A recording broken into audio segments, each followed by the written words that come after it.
આ પત્રમાં રત્ન કલાકારો પર અમેરિકાની ટેરિફ નીતિના નકારાત્મક અસર અંગે ગંભીર ચિંતાઓ વ્યક્ત કરવામાં આવી છે.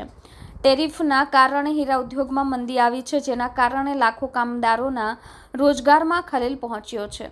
ગુજરાતના મુખ્યમંત્રી શ્રી દ્વારા રત્ન કલાકારો માટે સહાય આપવાની બાંહેધરી આપવામાં આવી હતી. મુખ્યમંત્રી શ્રીના નિર્દેશન હેઠળ રચાયેલી કમિટીએ આ બાબતે પગલાં લેવાનું આશ્વાસન આપ્યું હતું.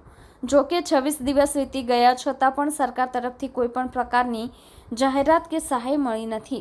આ કમિટીમાં ગુજરાતના સચિવ શ્રી એમ કે દાસ, ગૃહમંત્રી શ્રી હર્ષદભાઈ સંઘવી, શિક્ષણ મંત્રી પ્રફુલભાઈ પાનસેરિયા અને શ્રમ રોજગાર મંત્રી શ્રી બલવંતસિંહ રાજપૂતનો સમાવેશ કરવામાં આવ્યો હતો. તેમ છતાં પણ કમિટી તરફથી કોઈ સ્પષ્ટતા કે એક્શન પ્લાન બહાર આવ્યો નથી. મુખ્યમંત્રી શ્રી દ્વારા રચાયેલી કમિટી અંગે કોઈ માહિતી જનતા સુધી પહોંચી નથી અને મીડિયા દ્વારા પણ અપડેટ ઉપલબ્ધ નથી. ગંભીર પરિસ્થિતિ દરમિયાન સુરતમાં 4 રત્ન કલાકારોએ આત્મહત્યા કરી, પરંતુ સરકાર તરફથી કોઈ પ્રતિસાદ મળ્યો નથી. રત્ન કલાકારોની ફરિયાદ છે કે સરકારની અવગણનાથી તેમનું જીવન મુશ્કેલીમાં છે. તેઓ તાત્કાલિક સહાય માટે કેન્દ્ર અને રાજ્ય સરકારોને અપીલ કરી રહ્યા છે. આગામી સમયમાં સરકાર શું પગલાં લે છે અને રત્ન કલાકારોને કેટલો સહયોગ મળે છે એ જોવું રહ્યું.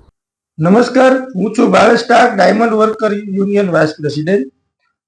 આજે ભારત દેશના વડાપ્રધાન શ્રીમાન નરેન્દ્રભાઈ મોદી, શ્રમ અને રોજગાર મંત્રી, કેન્દ્રીય શ્રમ અને રોજગાર મંત્રી શ્રીમાન મનસુખભાઈ માંડવિયા, કોમર્સ મિનિસ્ટર પિયુષભાઈ ગોહેલ, એમને ડાયમંડ વર્કર યુનિયન દ્વારા એક લેટર લખવામાં આવ્યો છે.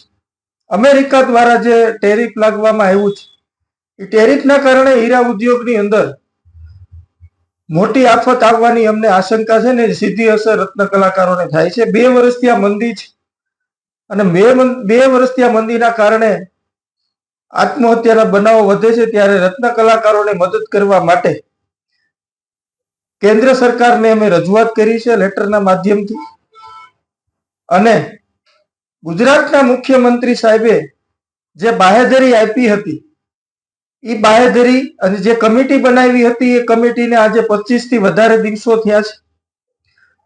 25 થી વધારે દિવસોની અંદર 3 થી વધારે રત્ન કલાકારોએ આત્મહત્યા કરી છે. છતાં પણ સરકાર રત્ન કલાકારોને મદદ કરવા માટે હજુ સુધી આગળ આવી નથી. ખાલી બાહેધરી આપી છે, કમિટી બનાવી છે.